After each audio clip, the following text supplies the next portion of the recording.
ಯಶಸ್ವಿಯಾಗಿ ಚುನಾವಣೆ ನಡೆಸಲು ಸಕಲ ಸಿದ್ಧತೆಗಳನ್ನು ಮಾಡಿಕೊಳ್ಳಲಾಗಿದೆ. ಹೆಚ್ಚಿನ ಭದ್ರತೆ ಮತ್ತು ತಪಾಸಣೆ ಕೂಡ ಮಾಡಲಾಗುತ್ತಿದೆ.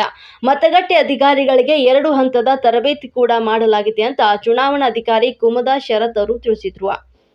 ಪಟ್ಟಣದ ಪುರಸಭಾ ಕಚೇರಿಯಲ್ಲಿರುವ ಸಹಾಯಕ ಚುನಾವಣಾಧಿಕಾರಿ ಕಚೇರಿಯಲ್ಲಿ ಬುಧವಾರ ನಡೆದ ಗೋಷ್ಠಿಯಲ್ಲಿ ಉದ್ದೇಶಿಸಿ ಅವರು ಮಾತನಾಡಿದರು. ಎಚ್.ಡಿ. ಕೋಟೆ ವಿಧಾನಸಭಾ ಕ್ಷೇತ್ರದಿಂದ ವ್ಯಾಪ್ತಿಯಲ್ಲಿ ಬರುವಂತಹ 2082 ಮತಗಟ್ಟೆಗೂ ಬಿಗಿ ಪೊಲೀಸ್ ಭದ್ರತೆಯನ್ನು ಮಾಡಲಾಗಿದೆ. ಸಿಪಿಎಂಎಂ ಫೋರ್ಸ್ ಕೂಡ ಬಂದಿದ್ದು ಅವರನ್ನ ಭದ್ರತೆಗೆ ನಿಯೋಜಿಸಲಾಗಿದೆ ಅಂತ ತಿಳಿಸಿದ್ರು. ಮತದಾರರನ್ನ ಮನವೊಲಿಸಲು ತಾಲೂಕಿನಲ್ಲಿ 5 ಸಖಿ ಮತಗಟ್ಟೆ, ಯುವ ಮತದಾರರನ್ನ ಸೆಳೆಯಲು ಯುವ ಮತಗಟ್ಟೆ, 1 ವಿಕಲಚೇತನರ ಮತಗಟ್ಟೆ, 3 ಮತಗಟ್ಟೆಗಳನ್ನು ಸಾಂಪ್ರದಾಯಿಕ ಮತಗಟ್ಟೆಯನ್ನಾಗಿ ಮತ್ತು 1 ಮತಗಟ್ಟೆಯನ್ನ ಥೀಮ್ ಮತಗಟ್ಟೆಯನ್ನಂತೆ ರೂಪಿಸಲಾಗಿದೆ ಅಂತ ತಿಳಿಸಿದ್ರು. ತಹಸೀಲ್ದಾರ್ ಶ್ರೀನಿವಾಸ್ ಮಾತನಾಡಿ, ಸರಗೂರು ಮತ್ತು ಎಚ್.ಡಿ. ಕೋಟೆ ತಾಲೂಕಿನಲ್ಲಿ 2,28,413 ಮಂದಿ ಇದ್ದು 5,148 ಯುವ ಮತದಾರರು ಇದ್ದು ಎಲ್ಲರೂ ತಪ್ಪದೆ ಮತದಾನವನ್ನ ಮಾಡಬೇಕು ಅಂತ ಕೋರಿದ್ರು. ಮತಯಂತ್ರಗಳಲ್ಲಿ ತಾಂತ್ರಿಕ ತೊಂದರೆ ಉಂಟಾದಲ್ಲಿ ಅದನ್ನು ಸರಿಪಡಿಸಲು ಸಂಬಂಧಪಟ್ಟ ಇಂಜಿನಿಯರ್ಗಳು ಸದಾ ಸಿದ್ಧರಿದ್ದಾರೆ ಅಂತ ಅವರು ಈ ಸಂದರ್ಭದಲ್ಲಿ ತಿಳಿಸಿದರು. ಇನ್ನೇನು 48 ಗಂಟೆಗಳ ಚೂರು ಹೆಚ್ಚು ಕಾಲದಲ್ಲಿ ಇದ್ದೀವಿ. ಇವತ್ತು ಸಂಜೆ 6 ಗಂಟೆಯಿಂದ 48 ಅವರ್ ಪ್ರೋಟೋಕಾಲ್ SOPಗೆ ನಾವು ಬರ್ತೀವಿ. ಈಗಾಗಲೇ ನಾವು ಚುನಾವಣೆಗೆ ಸಕಲ ಸಿದ್ಧತೆಗಳನ್ನು ಮಾಡ್ಕೊಂಡಿದ್ದೇವೆ. ನಿನ್ನೆ ಕೂಡ ನಮ್ಮ ಎಲ್ಲ sector officers, flying squad, static surveillance team ಅವರನ್ನು ಹೈ ಅಲರ್ಟಲ್ಲಿ ಇಟ್ಟಿದ್ದೀವಿ. ಹೆಚ್ಚಿನ ಪ್ಯಾಟ್ರೋಲಿಂಗು, ಇಂಟೆನ್ಸಿವ್ ಚೆಕ್ಕಿಂಗು ಈ ರೀತಿಯಾದಂಥ ಒಂದು ಸೂಚನೆಗಳನ್ನು ಕೊಟ್ಟಿದ್ದೇವೆ. 72 hours ಪ್ರೋಟೋಕಾಲ್ ಇತ್ತು, ಅದು ಕೂಡ ನಿನ್ನೆಯಿಂದ ಚಾಲನೆ ಈಗಾಗಲೇ ಬಂದಿದೆ. ಅಂದರೆ 3 days ಬಿಫೋರ್ ಪೋಲ್, ಇವತ್ತು ನಾವು 2 days ಬಿಫೋರ್ ಪೋಲ್ ಇದ್ದೀವಿ. ಸೊ ಎಲ್ಲ ಸಿದ್ಧತೆಗಳನ್ನು ಮಾಡ್ಕೊಂಡಿದ್ದೀವಿ. ಮತಗಟ್ಟೆ ಅಧಿಕಾರಿಗಳನ್ನು ನಿಯೋಜನೆ ಮಾಡಿದ್ದೀವಿ. PRO, APRO, ಪೋಲಿಂಗ್ ಆಫೀಷಿಯಲ್ಸು ಎಲ್ಲ ಮತಗಟ್ಟೆಗಳಿಗೂ ಇದಕ್ಕೆ ಸಿದ್ಧರಿದ್ದಾರೆ. ಅವರಿಗಾಗಲೇ 2 ಹಂತದ ತರಬೇತಿಯನ್ನು ಕೊಟ್ಟಿದ್ದೇವೆ. ಮತ್ತು ಕೂಡ ನಾಳೆ ಮಸ್ಟ್ರಿಂಗ್ ದಿವಸ ಕೂಡ ಅವರಿಗೆ ಕೊನೆ ಹಂತದ ಏನು ಲಾಸ್ಟ್ ಮಿನಿಟ್ ರಿಫ್ರೆಶಿಂಗ್ ಮಾಡಬೇಕು, ರಿಮೈಂಡರ್ಸ್ ಕೊಡಬೇಕು, ಅದನ್ನು ಕೂಡ ಅವರಿಗೊಂದು ಹ್ಯಾಂಡ್ಸ್ ಆನ್ ತರಬೇತಿಯನ್ನು ಕೊಟ್ಟು ನಾಳೆ ಅವರು ಮಸ್ಟ್ರಿಂಗ್ ಕಾರ್ಯದಲ್ಲಿ ಅಂದರೆ ಮತಗಟ್ಟೆಗೆ ಹೋಗಲಿಕ್ಕೆ ಎಲ್ಲರೂ ಸಿದ್ಧರಾಗಿದ್ದಾರೆ. ಅವರಿಗೂ ಕೂಡ ಎಲ್ಲ ವ್ಯವಸ್ಥೆಯನ್ನು ಮಾಡಲಾಗಿದೆ. ಈ ಸಾರಿಗೆ ವ್ಯವಸ್ಥೆ ಇರ್ಬೋದು, ಅದು ಕೂಡ ಮಾಡಲಾಗಿದೆ. 282 ಮತಗಟ್ಟೆಗಳಿಗೂ ಕೂಡ ನಾವು ಸಿಬ್ಬಂದಿಯನ್ನು ನಿಯೋಜಿಸಿ ಅದರ ಜೊತೆಗೆ ಭದ್ರತಾ ಸಿಬ್ಬಂದಿ ಏನಿದೆ, ಪೊಲೀಸ್ ಸಿಬ್ಬಂದಿ ಅವರನ್ನು ಕೂಡ ನಿಯೋಜನೆ ಈಗಾಗಲೇ ಪೊಲೀಸ್ ಇಲಾಖೆಯಿಂದ ಡಿಪ್ಲಾಯ್ಮೆಂಟ್ ಪ್ಲ್ಯಾನ್ ಬಂದಿದೆ, ಅದನ್ನು ಕೂಡ ಮಾಡಿದ್ದಾರೆ. ಅದರ ಜೊತೆಗೆ ಮಿಲಿಟರಿ CPMF ಪ್ಯಾರಾಮಿಲಿಟರಿ ಫೋರ್ಸ್ ಅವರು ಕೂಡ ಬಂದಿದ್ದಾರೆ ನಮ್ಮ ಎಚ್.ಡಿ. ಕೋಟೆ ವಿಧಾನಸಭಾ ಕ್ಷೇತ್ರಕ್ಕೆ. ಸೊ ಅವರನ್ನು ಕೂಡ ಈ ಒಂದು ಭದ್ರತಾ ವ್ಯವಸ್ಥೆಯಲ್ಲಿ ಬಳಸ್ಕೊಳ್ಳಲಾಗ್ತದೆ. ಉಳಿದಂತೆ ಹೆಚ್ಚಿನ ಈ ವೋಟರ್ ಟರ್ನ್ಔಟ್ ಏನಿದೆ, ಮತದಾರರನ್ನು ಒಲಿಸುವ ನಿಟ್ಟಿನಲ್ಲಿ ಕೆಲವೊಂದು ಮತಗಟ್ಟೆಗಳನ್ನು ಸಖಿ ಮತಗಟ್ಟೆ, PWD ಮತಗಟ್ಟೆ, ಯಂಗ್ ವೋಟರ್ ಪೋಲಿಂಗ್ ಸ್ಟೇಷನ್ನು ಮತ್ತು theme based polling station, ethnic polling station ಅಂತ ಈ ರೀತಿಯಾದಂಥ ಕೆಲವು ಮತಗಟ್ಟೆಗಳನ್ನು ಒಂದು ಸಿಂಗರಿಸಿ ಅಥವಾ ಒಂದು ವಿಶೇಷವಾಗಿ ಸಖಿ ಏನು ಮತಗಟ್ಟೆಯಲ್ಲಿ ಎಲ್ಲ ಮಹಿಳಾ ಸಿಬ್ಬಂದಿಗಳನ್ನು ನಿಯೋಜಿಸಿ ಈ ರೀತಿಯಾದಂಥ ಒಂದು ವ್ಯವಸ್ಥೆಯನ್ನು ನಾವು ಮಾಡಿಕೊಂಡು ಮತದಾರರನ್ನು ಒಲಿಸುವಂಥದ್ದು, ಮತದಾರರು ಹೆಚ್ಚಿನ ಸಂಖ್ಯೆಯಲ್ಲಿ ಬಂದು ಮತ ಮಾಡಲಿ, ಮತ ಚಲಾಯಿಸಲಿ ಅನ್ನೋದು ಚುನಾವಣಾ ಆಯೋಗದ ಉದ್ದೇಶ. ಈ ನಿಟ್ಟಿನಲ್ಲಿ ಸ್ವೀಪ್ ಆ್ಯಕ್ಟಿವಿಟಿಯಲ್ಲೂ ಕೂಡ ನಾವು ಸಾಕಷ್ಟು ಜಾಗೃತಿ ಕಾರ್ಯಕ್ರಮಗಳನ್ನು ಹಮ್ಮಿಕೊಂಡಿದ್ದೀವಿ. ಮಾಧ್ಯಮದವರಿಗೂ ಅದರ ಬಗ್ಗೆ ಮಾಹಿತಿ ಇದೆ.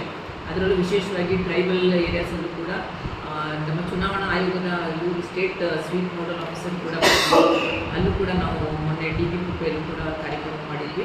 ಎಲ್ಲ ರೀತಿಯಲ್ಲಿ ನಾವು ರ್ಯಾಲಿ ಇರ್ಬೋದು, ಜಾಗೃತಿ ಕಾರ್ಯಕ್ರಮಗಳನ್ನು ಹಮ್ಮಿಕೊಂಡು ಹೆಚ್ಚಿನ ಸಂಖ್ಯೆಯಲ್ಲಿ ನಮ್ಮ ಅಟ್ಲೀಸ್ಟ್ ಒಂದು 5-10% ಪ್ರೀವಿಯಸ್ ಎಲೆಕ್ಷನ್ಗಿಂತ ವೋಟರ್ ಟರ್ನ್ಔಟನ್ನು ಇನ್ಕ್ರೀಸ್ ಮಾಡುವಂಥ ಒಂದು ನಿಟ್ಟಿನಲ್ಲಿ ನಾವು ಕೂಡ ಎಲ್ಲ ಕ್ರಮ ಕೈಗೊಂಡಿದ್ದೇವೆ. ಇದರ ಜೊತೆಗೆ ಏನು ಭದ್ರತಾ ಸಿಬ್ಬಂದಿ ಇದ್ದಾರೆ, 281 ಭದ್ರತಾ ಸಿಬ್ಬಂದಿ, ಮಿಲಿಟ್ರಿ 36 ಮತ್ತು 201 ಹೋಮ್ ಗಾರ್ಡ್ಸ್. ಇದನ್ನು ನೀವು ಓಕೆ, ಟೋಟಲ್ 482 ಸಿಬ್ಬಂದಿಗಳನ್ನು ಈಗಾಗಲೇ ಅವರು ನಿಯೋಜಿಸಿಕೊಂಡಿದ್ದಾರೆ. ನಮ್ಮ ಸಖಿ ಮತಗಟ್ಟೆಗಳು ಯಾವುದ್ಯಾವುದು ಅಂದರೆ ಅಂತರ್ಸಂತೆ ಸರ್ಕಾರಿ ಪ್ರಾಥಮಿಕ ಶಾಲೆ, ಮತಗಟ್ಟೆ ಸಂಖ್ಯೆ 163, ಮತಗಟ್ಟೆ ಸಂಖ್ಯೆ 88 ಕೋಳಗಾಲ ಸರ್ಕಾರಿ ಹಿರಿಯ ಪ್ರಾಥಮಿಕ ಶಾಲೆ, ಮತಗಟ್ಟೆ ಸಂಖ್ಯೆ 106 ಎಚ್.ಡಿ. ಕೋಟೆ ಟೌನ್ ಸರ್ಕಾರಿ ಮಾದರಿ ಹಿರಿಯ ಪ್ರಾಥಮಿಕ ಶಾಲೆ, ಮತ್ತು ಮತಗಟ್ಟೆ ಸಂಖ್ಯೆ 194 ಸರಗೂರು ಟೌನ್ JSS ಹಿರಿಯ ಪ್ರಾಥಮಿಕ ಶಾಲೆ, ಮತ್ತು ಮತಗಟ್ಟೆ ಸಂಖ್ಯೆ 103 HD ಕೋಟೆ ಟೌನ್ PWD ಕಚೇರಿ ಮತಗಟ್ಟೆ, ಇಲ್ಲಿ ಸಖಿ ಮತಗಟ್ಟೆ, ಅಂದರೆ ಇಲ್ಲಿ ಎಲ್ಲ ಸಿಬ್ಬಂದಿ ಮತಗಟ್ಟೆ ಅಧಿಕಾರಿಗಳು ಮಹಿಳೆಯರೇ ಆಗಿರ್ತಾರೆ. ಇದೊಂದು ವಿಶೇಷವಾದಂಥ ಇದು. ಅಲ್ಲಿ ಅಂಥ ಮತಗಟ್ಟೆಯಲ್ಲಿ ಮಹಿಳೆಯ ಮತದಾರರು ಕೂಡ ಹೆಚ್ಚಿನ ಸಂಖ್ಯೆಯಲ್ಲಿರೋದ್ರಿಂದ ಆ ಒಂದು ಉದ್ದೇಶದಿಂದ ಈ ಒಂದು ಶುಕ್ರವಾರದಂದು ಬೆಳಿಗ್ಗೆ 7 ಗಂಟೆಯಿಂದ ಸಾಯಂಕಾಲ 6 ಗಂಟೆವರೆಗೆ ಮತದಾನ ಮಾಡೋದಕ್ಕೆ ಅವಕಾಶ ಮಾಡಿಕೊಂಡಿದೆ. ಅದೇ ರೀತಿ ಆ ಒಂದು ಮತದಾನಕ್ಕೆ ಸಂಬಂಧಪಟ್ಟ ಸಿದ್ಧತೆಗಳನ್ನ ನಾವು ಮಾಡ್ಕೊಂಡಿದ್ದೀವಿ. ನಾಳೆ ಇಲ್ಲಿಂದ ಮಸ್ಟರಿಂಗ್ ಸಿಬ್ಬಂದಿ ಮತಗಟ್ಟೆ ಸಿಬ್ಬಂದಿಗಳು ಏನಿದ್ದಾರೆ ಅವರೆಲ್ಲ ಸಹ ಇಲ್ಲಿಂದ ಮತಗಟ್ಟೆಗಳಿಗೆ ತಮ್ಮ ಸಾಮಗ್ರಿಗಳು ತಗೊಂಡು ತೆರಳ್ತಾ ಇದ್ದಾರೆ. ಪ್ರಸ್ತುತ ಇವಾಗ ನಮ್ಮ HD ಕೋಟೆ ಮತ್ತು ಸರಕೂರು ತಾಲೂಕು ಎರಡೂ ಸೇರಿಸಿ ಒಟ್ಟು 2,28,613 ಮತದಾರರು ಮತದಾನವನ್ನು ಮಾಡ್ತಾ ಇದ್ದಾರೆ. ಅದರಲ್ಲಿ ಮುಖ್ಯವಾಗಿ ಹೊಸ ಅಂದರೆ ಯಂಗ್ ವೋಟರ್ಸ್ ಯುವ ಮತದಾರರು 5,148 ಯುವ ಮತದಾರರು ಸಹ ಮತದಾನ ಮಾಡ್ತಾ ಇದ್ದಾರೆ.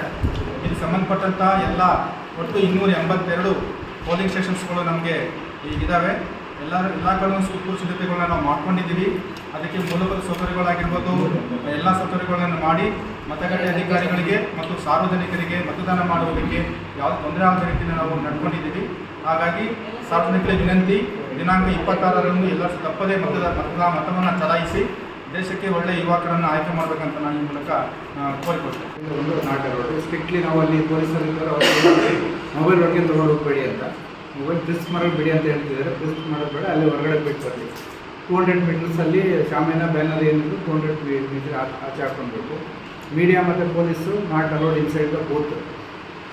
ಪೊಲೀಸ್ ಪರ್ಸನಲ್ ಯೂನಿಫಾರ್ಮಲ್ಲಿ ಒಳಗಡೆ ಹೋಗೋಂಗಿಲ್ಲ, ಮೀಡಿಯಾದವರು ಒಳಗಡೆ ಹೋಗಿ ಯಾರ ಥರ ಚಿತ್ರೀಕರಣೆ ಮಾಡೋಂಗಿಲ್ಲ ಅಂತ ಹೇಳಿದ್ದಾರೆ. ಏನಾದರೂ ಗಲಾಟೆ ಆಗೋ ಸಂದರ್ಭದಲ್ಲಿ ಅಲ್ಲಿರೋ PR ನಮ್ಮನ್ನು ಕರೆದ್ರೆ ಮಾತ್ರ ನಾವು ಒಳಗಡೆ ಹೋಗಬೇಕು, ಅದರ್ವೈಸ್ ನಾವು ಸಹ ಒಳಗಡೆ ಹೋಗೋದಿಲ್ಲ. ಯಾರೋ VIP ವೋಟರ್ಸ್ ಬರ್ತಾರೆ, ಅವರು ಗನ್ಮೆನ್ಗಳು ಗನ್ ತೊಗೊಂಡು ವೆಪನ್ ತೊಗೊಂಡು ಅಲ್ಲಿ ಬರೋಂಗಿಲ್ಲ, ಅಷ್ಟೇ. ಆಮೇಲೆ ಯಾರು ಡ್ಯೂಟಿಗೆ ಬರ್ತಾರೆ ಅವರಿಗೆ ನಮ್ಮ ಇದರಲ್ಲಿ BJS ಸ್ಕೂಲಲ್ಲಿ ಪಾರ್ಕಿಂಗ್ ವ್ಯವಸ್ಥೆ ಮಾಡಿದ್ದೀವಿ. ಯಾಕಂದರೆ ಅಲ್ಲಿ ರೋಡ್ ಬ್ಲಾಕ್ ಆಗೋ ಸಾಧ್ಯತೆ ಇರೋದ್ರಿಂದ ಯಾರು ಡ್ಯೂಟಿಗೆ ಬಂದ ಸಿಬ್ಬಂದಿಗಳು, ಟೀಚರ್ಸ್ ಇರ್ಬೋದು, ಬೇರೆ ಅಧಿಕಾರಿಗಳಿಗೆ ಇದರಲ್ಲಿ BJS ಸ್ಕೂಲಲ್ಲಿ ಪಾರ್ಕಿಂಗ್ ವ್ಯವಸ್ಥೆ ಇದೆ. ನಮ್ಮ ಬೂತ್ ಎವ್ರಿ ಬೂತ್ ಜೊತೆ ನಮ್ಮ ಪೊಲೀಸ್ ಕಾನ್ಸ್ಟೇಬಲ್ ಇರ್ತಾರೆ. ಕೆಲವು EVM ಮಿಷಿನ್ ಜೊತೆ ಪಕ್ಕ ಬಿದ್ದು ವೆಪನ್ ಇರ್ತಾರೆ ಮೇಡಮ್ ಗೈಡ್ನೆಸ್. ಕೆಲವು ಕಡೆ ನಾವು CPMFನ ಡಿಪ್ಲೈ ಮಾಡ್ಕೊಂಡಿದ್ದೀವಿ, ಪ್ಯಾರಾಮಿಲಿಟರಿ ಫೋರ್ಸ್ನ 6 ಕಡೆ ಡಿಪ್ಲೈ ಮಾಡ್ಕೊಂಡಿದ್ದೀವಿ. ಇನ್ನೂ ಹೆಚ್ಚಿನ ಮಾಡ್ಕೊಂಡಿದ್ದೀವಿ.